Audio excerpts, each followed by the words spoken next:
Hello friends, I hope you are all right.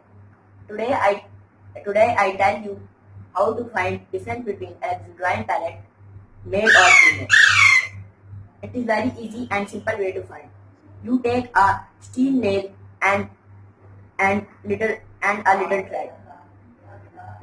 Attach the thread on the steel nail and put on the parrot's head.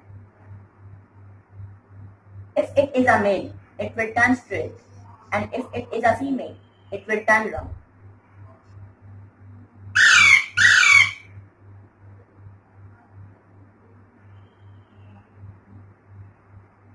It will turn straight.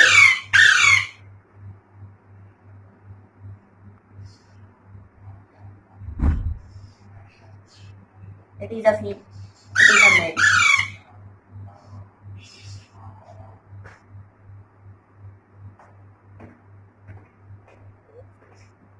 I hope you like my video. Please subscribe to my channel and click the bell icon for more videos. Thank you.